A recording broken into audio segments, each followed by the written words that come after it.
Hello everyone, how are you? You are all fit and fine? Let's start today's work. We are studying our chapter Human Environment, Settlement, Transport and Communication in our geographic book, Our Environment for class 7th. हम अपना जो chapter है, अपना part है जो मानव पर्यावरण, बस्तियाँ, यातायात और संचार, इसके बारे में हम पढ़ रहे हैं। In the last videos we have discussed about settlements. भाई सेटलमेंट क्या थी, बस्तियाँ क्या होती हैं, उनके लिए भाई क्या ज़रूरी चीज़ें हैं, भाई कहाँ पे सेटलमेंट हो सकती हैं, भाई नेचुरल जो कंडीशंस हैं वो हमने डिस्कस की, भाई कौन सी नेचुरल कंडीशंस हैं जिससे भी किसी जगह पर सेटलमेंट हो सकती हैं, भाई कहाँ पर लोग बसेंगे। उसके बाद we have discuss about the types of settlement. First was is temporary and the second was is permanent and temporary settlements. तो भाई उसके बाद हमने देखी भाई जो परमानेंट सेटलमेंट थी उसके लिए क्या क्या कंडीशंस थी, और जो टेम्परेरी सेटलमेंट होती हैं वो क्यों करते हैं लोग। अब भाई इसके बाद हमने चेकआउट किया भाई जो मैरी का बर्थडे था उस समय भाई उनके घर में क्या क्या बातचीत हो रही थी। भाई पोल्यूशन एक मेन कारण था भाई उस शहर में। तो उसके बाद जो उसकी फैमिली डिस्कस कर रही है भाई पोल्यूशन क्या है, क्यों है, और भाई जो लोग थे वो शहरों में क्यों आ रहे थे। इसके बाद हमने चेकआउट किया भाई, हमने देखा भाई जो डेंस्ड सेटलमेंट थी और जो स्कैटर्ड सेटलमेंट थी वो क्यों थी, उसका कारण क्या था और होती क्या है। ये भी पहाड़ों में अक्सर स्कैटर्ड होती है, और जो प्लेन एरियाज होते हैं जहाँ पर फर्टाइल लैंड होती है वहाँ पे डेंस सेटलमेंट होती हैं। उसके बाद हमने देखा भाई जो विभिन्न अलग अलग तरह की डिफरेंट टाइप्स ऑफ सेटलमेंट्स जो हमने देखी भाई, जिसमें जो लोग थे वो किस तरह से अपने घर बनाते हैं, वो स्टिल्ट हाउस बनाते हैं, मड हाउस बनाते हैं, और उनमें किस किस चीज़ का सहारा लिया जाता है, किस चीज़ से बनाई जाती है, और भाई क्यों बनाई जाती है वो। जैसे भाई एग्जांपल लिया था हमने गर्मी के मौसम में, तो वहाँ पर मिट्टी के मोटी मोटी दीवारें और थैच रूफ से बनाए जाते हैं घर, और जहाँ पर बारिश का पानी ज़्यादा इकट्ठा हो जाता है वहाँ पे स्टिल्ट हाउस बनाए जाते हैं। उसके बाद भाई हमने आज जो हमारा टॉपिक रहेगा वो रहेगा ट्रांसपोर्ट यातायात। Transport is the means by which people and goods move. अब ये यातायात जो है, ट्रांसपोर्ट है, एक साधन है जिसके द्वारा लोग या तो खुद जाते हैं या फिर अपने सामान को एक जगह से दूसरी जगह पहुंचाते हैं। जैसे भाई अगर हम कितने भी बसें, कारें, स्कूटर, मोटरसाइकिल, ट्रेन्स और जहाज़ें हैं भाई, नौका हैं, ये सारे मीन्स ऑफ ट्रांसपोर्ट है जिसमें जिसमें लोग एक जगह से दूसरी जगह जाते हैं। In the early days it took a great deal of time. पुराने टाइम में, पुराने समय में भी क्या होता था, जो लोग थे उनको एक जगह से दूसरी जगह जाने में, अपने सामान पहुंचाने में बहुत समय लगता था। टू ट्रैवल लॉन्ग डिस्टेंस, भाई क्योंकि उनको दूर दूर जाना होता था तो इसके लिए कोई गाड़ियाँ तो थी नहीं, तो इसीलिए उनको बहुत समय लगता था। People had to walk and used animals to carry their goods. लोगों को भाई या तो पैदल जाना होता था या फिर घोड़े या फिर जो ऊंट होते हैं उनकी सवारी करनी होती थी, और उनकी गाड़ियों जो ऊंट गाड़ी या घोड़ा गाड़ी, तांगा या रथ जिसे हम कहते हैं, भाई उन पे अपने सामान लाद के ले जाने होते थे। इन्वेंशन ऑफ द व्हील में ट्रांसपोर्ट ईजियर। अब जैसे भाई जो रथ की हम बात कर रहे थे भाई, उसमें टायर लगे होते थे, तो उससे पहले सिर्फ जो घोड़े होते थे, जैसे भाई किसी ने देखा हो भाई जो घोड़े एक जगह फिल्मों में अगर तुमने देखा हो, टीवी में तुमने देखा हो, तो घोड़ों की सवारी करते थे लोग। और उसके बाद जैसे ही टायर जो व्हील व्हील था उसकी जैसे खोज हुई, तो उसके बाद दो टायर की गाड़ी जिसे हम रथ कहते थे भाई, ऊँट घोड़ा गाड़ी, और उसके बाद ऊँट गाड़ी, उसके बाद बैलगाड़ी, इस तरह से अलग अलग जो ट्रांसपोर्ट वो बनने लगे। और धीरे धीरे धीरे धीरे जो गाड़ियाँ है मोटर कार थी वो अस्तित्व में आई, उनकी खोजें हुई पहिए की खोज के बाद, और उससे अपना जो ट्रांसपोर्ट था वो इजी हो गया। कहीं पर आना जाना, सामान को ले जाना इजी हो गया भाई। With the passage of time different means of transport developed, but even today people use animals for transport. भाई जैसे जैसे समय बीतता गया तो भाई जो लोगों का यातायात था वो विकसित होता गया भाई। अब भाई हम लोग देखते हैं भाई जो ट्रेनें आ गई, ट्रेनें के बाद भाई अभी जैसे जो जहाज़ें हैं वो हैं भाई। मतलब क्या है, जो टायर बनते गए और टायरों का यूज से अलग अलग जो ट्रांसपोर्ट मीन्स थे वो डेवलप होते गए। लेकिन हम आज भी देखते हैं भी लोग जो जानवर हैं उनका यूज करते हैं ट्रांसपोर्ट के लिए। जैसे भी आप इस पिक्चर में देख रहे हैं भाई, यहाँ पे बस तो है लेकिन यहाँ पे एक घोड़ा गाड़ी भी है। तो घोड़े का भी यूज हो रहा है। और गांव में अक्सर अगर आपने देखा हो तो ऊंट कैमल कार्ट का भी यूज लोग करते हैं, उसके साथ साथ जो बुलोक कार्ट है उसका भी यूज करते हैं। In our country donkeys, mules, bullocks and camels are common. हमारे जो देश है इसमें भाई जो डंकी है, गधे हैं, म्यूल्स खच्चर हैं, बुलॉक्स बैल है, कैमल्स ऊंट है, ये साधारण बात है भाई। आम तौर पर ये गांव में अक्सर देखने को मिल जाते हैं, और इवन शहरों में भी इनका यूज़ किया जाता है सामान एक जगह से दूसरी जगह पहुंचाने के लिए। In the Andes mountains of South America llamas are used. अब साउथ अमेरिका का जो एंडीज पर्वत है, जैसे हमारे जो पिछले क्लास का जो पिछली क्लास में और इवन इसी क्लास में भी ज्योग्राफी में हमने मैप में जो कॉन्टिनेंट्स जो देखे थे उसमें साउथ अमेरिका में जो एंडीज पर्वतमाला है उसमें जो लामा है, ये एक जानवर का नाम है लामा, का यूज किया जाता है। वही जैसे कि याक्स इन तिब्बत, जैसे तिब्बत में याक का यूज होता है, वैसे साउथ दक्षिण अमेरिका के इस एंडीज पर्वतों में लामा नाम के जानवर का प्रयोग किया जाता है। ठीक है, तो एक बार देखते हैं, चलिए देखते हैं भाई लामा और याक के लिए। तो ये यहाँ पे याक की फ़ोटो आप देख रहे हो, ये हमारे जम्मू कश्मीर में और जो हमारे तिब्बत है इस तरफ ये एक जंगली भैंसा होता है जिसकी सवारी की जाती है, जिससे सामान एक जगह दूसरे जगह पहुँचाया जाता है। और ये है लामा जो अभी हमने दक्षिण अमेरिका के जो एंडीज पर्वत हैं उनमें डिस्कस किया था। ये लगभग ये एक बड़ा सा जानवर होता है भाई। जैसे इसका मुंह देख रहे हो भाई, हमारे ऊँट के जैसे मिलता जुलता, इसकी गर्दन भी बहुत लंबी है। और ये सामान को ढोने में काम में लाया जाता है, और लोग एक जगह से दूसरी जगह जाते हैं इस पे सवार होके, जो एंडीज पर्वत हैं दक्षिण अफ्रीका में उनमें। The early traders from other countries used to take several months to reach India। अभी जो व्यापारी थे पुराने ज़माने में दूसरे देशों से जो व्यापार करने के लिए भारत में आते थे, उन्हें काफ़ी समय लगता था भारत में आने के लिए, बहुत महीने लगते थे।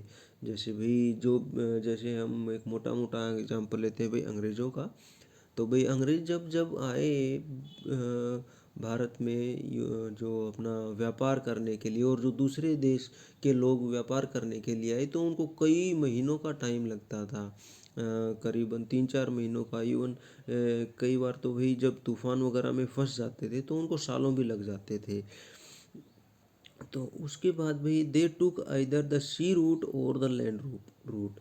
भाई या तो वो समंदर के सहारे भारत में व्यापार करने आते थे या फिर ज़मीन के रास्ते, क्योंकि उस समय जहाज़ें बनी नहीं थी। तो भाई वो या तो स्थल मार्ग से आते थे या फिर जल मार्ग से जहाज़ों में आते थे। और उस समय आपको पता ही है भाई, जो जहाज़ें होती थी वो पाल वाली जहाज़ें होती थी, हवा के सहारे चलने वाली जहाज़ें होती थी। Aeroplanes have made travel faster. और जैसे ही एरोप्लेन जो जहाज़ थी, हवाई जहाज़ थी, उसका इन्वेंशन हुआ, तो उसने भाई क्या किया भाई, जो ट्रैवल था या एक जगह से दूसरी जगह जाने का जो समय था वो कम ले लिया भाई उसने, मतलब आसान बना दिया दूसरे देशों में जाना। Now it takes only 6 to 8 hours to travel from India to Europe. आजकल 6 से 8 घंटे ही लगते हैं भारत से यूरोप जाने में। यूरोप एक और महाद्वीप है, जैसे एशिया है जिसमें ब्रिटेन है, जर्मनी है, फ्रांस है, ये देश हैं और ये सारे यूरोप में हैं। मॉडर्न मीन्स ऑफ ट्रांसपोर्ट दस सेव्स टाइम एंड एनर्जी। और जो आजकल के जो यातायात हैं उससे भाई एक तो जो एनर्जी है, ताकत जो लगती है उसकी बचत होती है, और दूसरा समय की भी बचत होती है। The four major means of transport are roadways, railways, waterways and airways। अब जो चार मुख्य जो ट्रांसपोर्ट हैं वो है भाई रोडवेज। रोडवेज जैसे अगर हम बात करें रोडवेज की, जैसे हरियाणा रोडवेज, वो नहीं, रोडवेज जो स्थल मार्ग से, जो सड़क मार्ग है, सड़क मार्ग को हम कहते हैं रोडवेज। जो सड़क पर चलने वाले साधन हैं, वही ट्रक है, बस है, जीप, कार, ऑटो, बाइक, ये सारे रोडवेज हैं। रेलवेज, रेलवेज मतलब ट्रेन हो गई। वाटरवेज जैसे शिप हो गई, पानी की जहाज़ हो गई, नौका हो गई, याच हो गई, सबमरीन और भी होते हैं भाई। एयरवेज जैसे भाई हेलीकॉप्टर, एरोप्लेन हो गई, रॉकेट हो गए। तो ये हमारे चार तरह के मेन ट्रांसपोर्ट हैं। रोडवेज चलिए डिस्कस करते हैं। पहला means of transport roadways, the most commonly used mean of transport specially for short distances are roads. अब थोड़ी दूरी के लिए अगर हमें जाना हो तो हम रोड ट्रांसपोर्ट का यूज़ करते हैं। दे कैन बी मेटल्ड पक्का एंड अनमेटल्ड कच्चा। भाई या तो ये पक्के हो सकते हैं या कच्चे हो सकते हैं। पक्का कैसे, जैसे हमारी जो सड़कें होती हैं ब्लैक कलर की, उसमें तारकोल डाला जाता है, कंकर डाला जाता है। और जो कच्चे होते हैं जिसमें सिर्फ मिट्टी होती है या फिर ईंटें बिछाई जाती हैं। The plains have a dense network of roads. अब जो प्लेन एरिया है, जैसे हम बात करें भाई अपने हरियाणा, पंजाब, यूपी, मध्य प्रदेश की, उत्तर प्रदेश की, गुजरात की, है ना। तो भाई इनमें क्या है, सड़कों का जाल बिछा हुआ है, बहुत सारी सड़कें हैं भाई। Roads have also been built in terrains like deserts, forests and even high mountains। अब जो सड़कें हैं वो सिर्फ प्लेन में ही नहीं बिछाई जाती, वो कहाँ कहाँ और बनती हैं, वो अलग अलग एरियाज में बनती हैं। जैसे भाई डेजर्ट, जैसे सूखे इलाकों में, जैसे भाई राजस्थान में भी सड़कें बनी हुई हैं। फॉरेस्ट जंगलों से भी गुजरती हैं वही सड़कें। इवन हाई माउंटेन्स, और तो और ऊंचे ऊंचे पहाड़ों से भी जो सड़कें हैं वो निकाली जाती हैं। जैसे भाई हम अगर बात करें अपने भारत में जो ऊंची सड़कें हैं, तो इसके बारे में हम अभी देखेंगे। मनाली ले highway in the Himalayan mountains is one the highest roadways in the world. अब जो मनाली ले हमारे देश में मनाली कहाँ है, हिमाचल प्रदेश में, और ले जम्मू कश्मीर में। तो इन दोनों शहरों को जो जोड़ने वाली जो सड़क है वो दुनिया की सबसे ऊंची जो सड़कें हैं उनमें से एक है भाई। ठीक है। और आपको जानकर आश्चर्य होगा कि जो सबसे ऊंची जो सड़क है जिस पर यातायात संभव है वो भी भारत में ही है। Roads built underground are called subways underpaths. और जो सड़कें जमीन के नीचे खोद के बनाई जाती हैं उसे भूमिगत सुरंगें कहा जाता है। भूमिगत सड़कें या भूमिगत सुरंगें कहा जाता है। Flyovers are built over raised structures. अब जो फ्लाईओवर्स हैं भाई, जो सड़कों के ऊपर हम जो पुल देखते हैं, वो भाई ऊपर उठे हुए स्ट्रक्चर से बनाए जाते हैं, जैसे बीम डाल के, या फिर जो हमें ये जो खंबे खड़े करके उसके ऊपर हम पुल वगैरह बनाते हैं। अब तो यहाँ पे एक पिक्चर है भाई, दो पिक्चर हैं। ये है मेटल रोड मतलब पक्के सड़क की, और ये है अनमेटल रोड मतलब कच्ची सड़क, कच्चा रास्ता जो हम कहते हैं, जैसे खेतों में हम देखते हैं। तो इस तरह के रास्ते कच्चे रास्ते होते हैं, अनमेटल्ड। उसके बाद है भाई रेलवेज। रेलवेज जो ट्रेन है उसके बारे में, the railways carry heavy goods and people over long distances quickly and cheaply. अब जो ट्रेन है, रेल है, वो ज़्यादा सामान ले जाती है, भारी सामान ले जाती है, और काफ़ी सारे लोगों को एक जगह से दूसरी जगह पहुंचाती है आसानी से। क्योंकि आपने देखा होगा ट्रेन में बहुत सारे डब्बे होते हैं, बहुत सारी सीट्स होती हैं, तो बहुत सारे लोग एक बार में ही उसकी सवारी कर सकते हैं, और वो आसानी से सस्ते में बहुत दूर तक हमें ले जाती है। The invention of steam engine and the industrial revolution helped in speedy development of rail transport। अब जो भाई खोज हुई किस चीज़ की, स्टीम इंजन की, भाप से चलने वाले इंजन। जो भाई शुरुआत में जो इंजन बना था, थॉमस न्यू कामन एक नाम है भाई, एक आदमी था जिसने भाई स्टीम इंजन का एक प्रोटोटाइप तैयार किया था, मतलब उसका एक मॉडल बनाया था। और उसी को विकसित करते करते आज हम देखते हैं भाई कितनी तरह की जो इंजन है, ट्रेन्स है, हमारी गाड़ियां हैं, वो चल रही हैं। तो भाई जो भाप का जो इंजन था, और जो औद्योगिक क्रांति हुई थी, इंडस्ट्रियल रिवॉल्यूशन हुआ था, जिसमें दुनिया भर के उद्योग बने थे भाई, जो लोहे का कारखाना, कोयले का कारखाना, और भाई गाड़ियां बनने लगी, और भाई जैसे भाई कपड़े बहुत अच्छे अच्छे बनने लगे। तो ये है इंडस्ट्रियल रिवॉल्यूशन। तो उसके बाद से भाई जो ट्रेन है, जो रेल ट्रांसपोर्ट है, यातायात है, उसमें बहुत विकास हुआ। क्योंकि भाई जैसे जैसे सामान बढ़ेगा बनेगा, तो उसको बेचने के लिए यातायात चाहिए। तो उसके लिए भाई बड़ी संख्या में भाई ट्रेनों की जो जाल बिछाया गया। जैसे भाई 1853 की बात करें तो भारत में पहला जो ट्रेन रूट था वो बनाया गया है। और आज हम देखते हैं भाई करीबन 150 साल के बाद कितनी भारत का जो ट्रेन नेटवर्क है, रेल नेटवर्क है, वो दुनिया में सबसे बड़ा हो गया है। Diesel and electric engines have largely replaced the steam engines. अब हम देखते हैं भाई जो स्टीम इंजन है, जो धुआं देने वाले जो इंजन है, जिसमें भाई पानी कोयले का यूज़ किया जाता था, अब उनकी जगह डीजल और बिजली से चलने वाले इंजनों ने ले ली है। डीजल के इंजन और बिजली के इंजन। भाई डीजल के, जैसे आपने देखे होंगे, अब जो ट्रेनें चल रही हैं वो बहुत कम धुआं छोड़ती हैं, है ना। और जो इलेक्ट्रिक इंजन है, जैसे भाई आपकी मेट्रो ट्रेन है, और अगर आपने आपके जो शहर है उसमें स्टेशन पे कभी गए हो, तो ऊपर तार, जो वायरिंग है, उस वायरिंग से चिपके हुए ट्रेनें चलती हैं, तो इलेक्ट्रिक ट्रेन होती हैं। Replace the steam engine. अब उन्होंने क्या किया है, जो स्टीम इंजन थे, भाप से चलने वाले इंजन थे, इनको इनकी जगह ले ली है भाई। इनकी जगह डीजल और इलेक्ट्रिक इंजन आ रहे चल रहे हैं। In places super fast trains have been introduce to make the journey faster. अब भाई और क्या डेवलपमेंट हो रहा है ट्रेन में, सुपर फास्ट ट्रेन।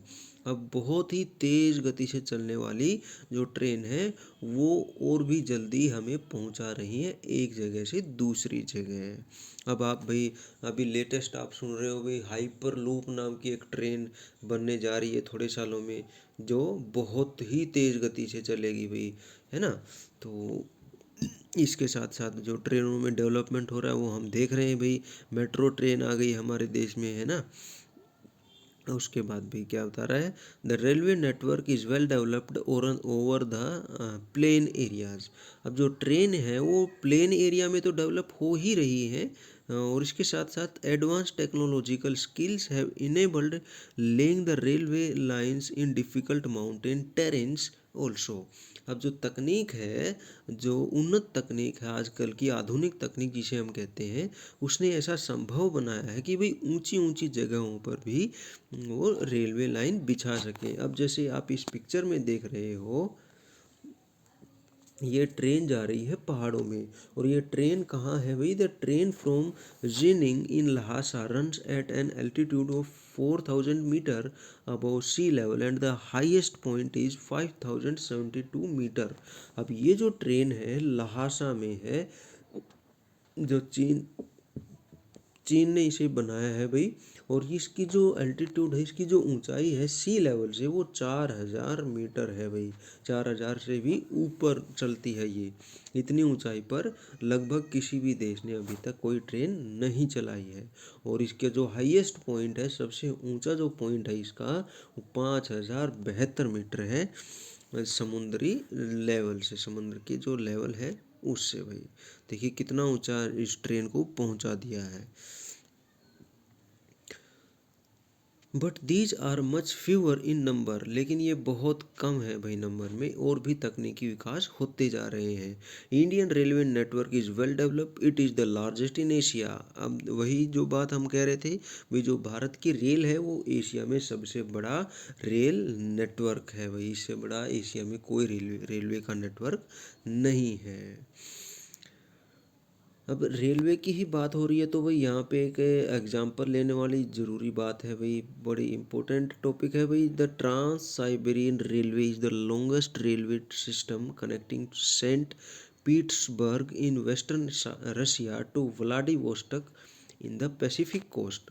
अब ये जो ट्रेन है भाई, ट्रांस साइबेरियन रेलवे, ये दुनिया की सबसे लंबी रेलवे लाइन है भाई। सबसे लंबी, सबसे बड़ी और सबसे लंबी दोनों में डिफरेंस है, आपको पता ही चल गया होगा। तो ये है सबसे लंबी। तो ये है रूस में भाई। ये पूरा का पूरा आपको रूस का मैप दिखाई दे रहा है। तो यहाँ सेंट पीटर्सबर्ग से और ये व्लादिवोस्टोक तक जाती है। तो ये दुनिया की सबसे लंबी रेलवे लाइन है। और इसकी जो लंबाई है वो करीबन 9000 से भी ज़्यादा किलोमीटर लंबी है। ठीक है। वाटरवेज, अब जो यातायात का एक और साधन है, एक और मार्ग है जिससे हम अपने सामान को या फिर व्यक्ति एक दूसरी जगह जाते हैं, वो है वाटरवेज। जल यातायात जिसे हम कहते हैं। यू हैव ऑलरेडी लर्न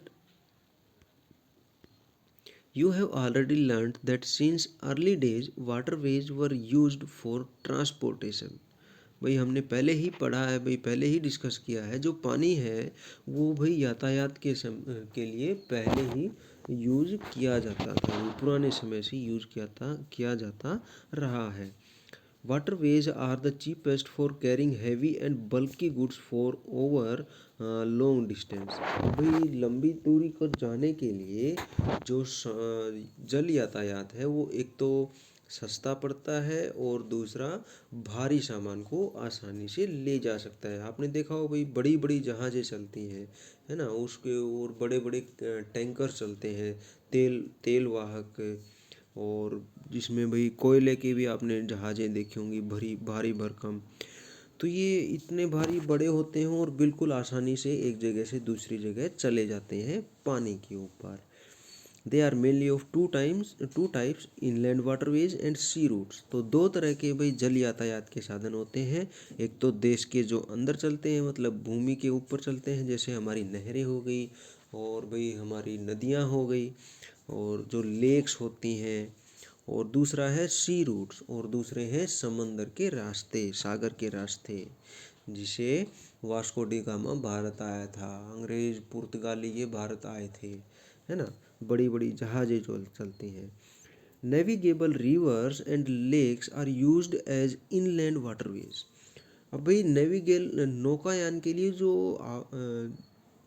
योग्य जो नदियाँ होती हैं और जो लेक्स होती हैं, झीलें होती हैं, वो इनलैंड वाटरवेज का एग्जाम्पल है भाई। जो ज़मीन के ऊपर जो जलीय रास्ते हैं उनका एग्जाम्पल है भाई।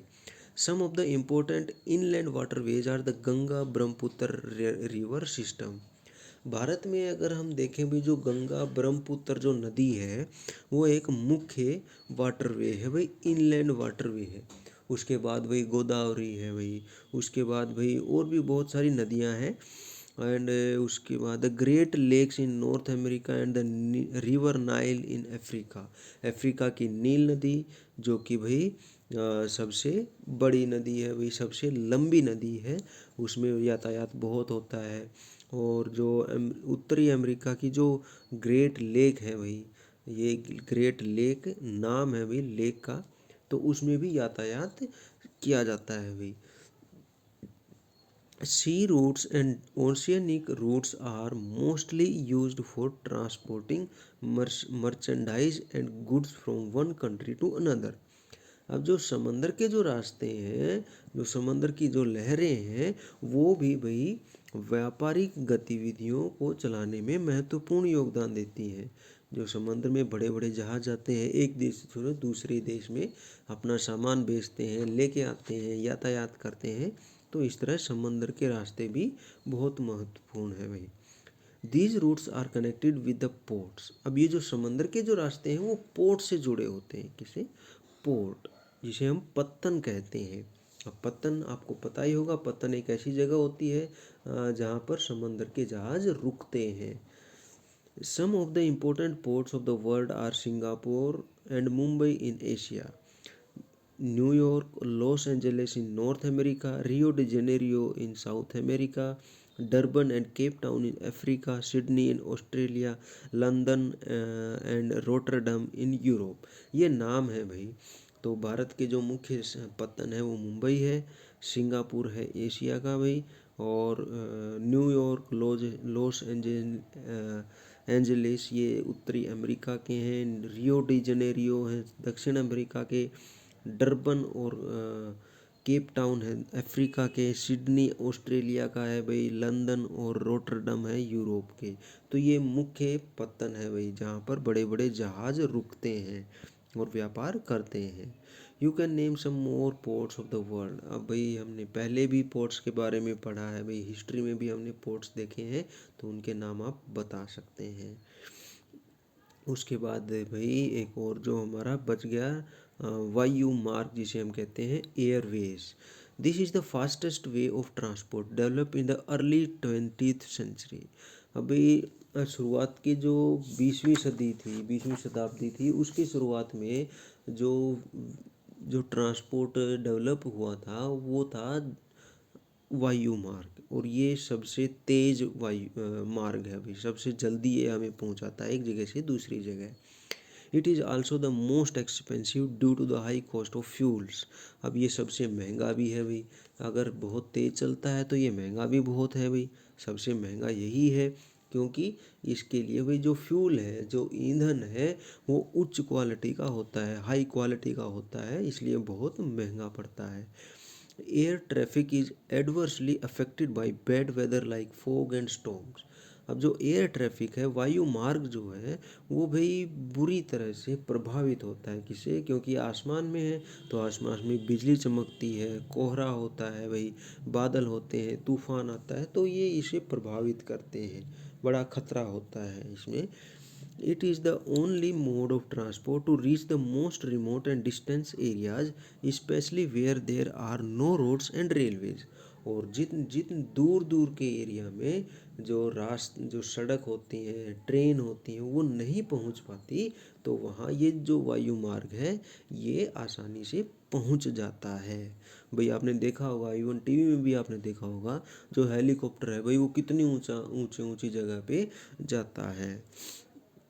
उसके बाद है भाई, helicopters are extremely useful in most inaccessible areas and in time of calamities for rescuing people and distributing food, water, clothes and medicines.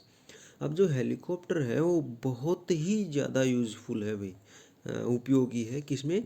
Inaccessible areas, जहाँ पर हम नहीं पहुँच पाते, या जिसे हम अगम्य स्थान कहते हैं, जहाँ पहुँचना बहुत मुश्किल होता है, तो वहाँ पर पहुँचने के लिए हेलीकॉप्टर बहुत अहम रोल निभाता है भाई। और भाई क्या क्या काम करता है ये? इन टाइम्स ऑफ क्लैमिटीज़, जब भी कोई आपदा आती है, जैसे भूकंप आता है या फिर बाढ़ आती है। जैसे भाई आपने पिछले दिनों आपने सुना होगा भाई, जो केदारनाथ है, जो हमारे एक जो है भाई तीर्थ स्थान भी है, वहाँ पर जो बाढ़ आ गई थी, कितना ऊंचा था वो हिमालय में। वहाँ पे कोई सड़क नहीं पहुँच पाई थी, कोई ट्रेन नहीं पहुँच पाई थी। जो हेलीकॉप्टर थे, उनकी हेल्प से उन लोगों को बचाया गया था उस बाढ़ से, और जो ऊंची ऊंची जगहों पे बच गए थे उनको। अब जैसे भाई अगर हम सुनामी की बात करें, अगर आपने कहीं पे सुना हो, या फिर गुजरात के भूकंपों की बात करें, अगर आपने किसी ने सुना हो, तो वहाँ पर भी हेलीकॉप्टर से लोगों को बचाया गया था।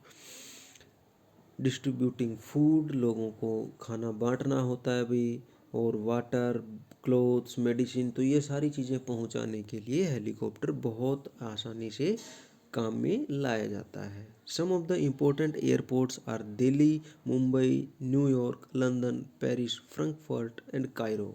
ये भाई शहरों के नाम हैं, और शहरों के साथ साथ ये भाई बहुत ही मुख्य एयरपोर्ट भी हैं। एयरपोर्ट मतलब वायुयान के लिए जो जगह होती है, जैसे बस के रुकने के लिए बस स्टैंड होता है, और जो शिप होती हैं पानी की जहाज़, उनको रुकने के लिए पोर्ट होता है।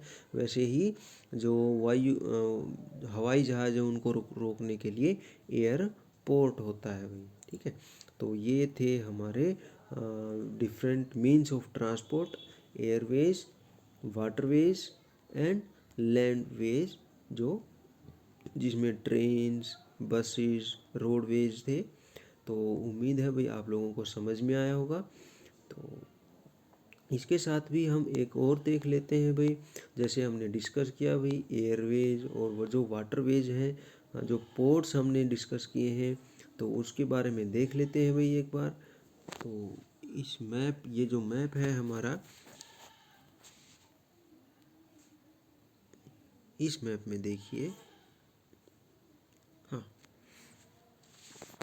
इस मैप में हम देख सकते हैं भाई, ये जो रेड लाइन आपको जितने भी दिखाई दे रहे हैं, ये है एयरवेज, मतलब वायुयान के जहाज के उड़ने के स्थान। और जो डॉट्स वाले लाइन, डॉट्स आपको दिखाई दे रही हैं, जो ब्लू कलर की जो डॉट आपको दिखाई दे रही हैं, ये हैं वाटरवेज, जहाँ पर समंदर के जहाज चलते हैं। ठीक है, और ये जो पॉइंट आपको दिखाई दे रहे हैं, जैसे भाई कोलंबो यहाँ दिखाई दे रहा होगा, चेन्नई यहाँ दिखाई दे रहा होगा, यहाँ पे दुबई दिखाई दे रहा होगा, सिडनी दिखाई दे रहा होगा, केप टाउन, डरबन, ठीक है, और भाई सैन डियागो यहाँ पे दिखाई दे रहा होगा, यहाँ न्यूयॉर्क आपको दिखाई दे रहा होगा। तो ये हैं भाई कुछ इम्पोर्टेंट पोर्ट्स एंड ये जो एयरपोर्ट्स हैं ये भाई। ठीक है, तो ये इसमें से आप चेक कर सकते हैं, आसानी से देख सकते हैं, समझ सकते हैं, जो इम्पोर्टेंट पोर्ट्स हैं और इम्पोर्टेंट एयरपोर्ट्स हैं भाई। ठीक है, तो भाई उम्मीद है आपको समझ में आया होगा। तो भाई इसी के साथ आज का जो टॉपिक है ख़त्म होता है। तो मिलते हैं अपने नए टॉपिक के साथ नए वीडियो में। तब तक के लिए stay at home, stay fit and keep learning. Thank you.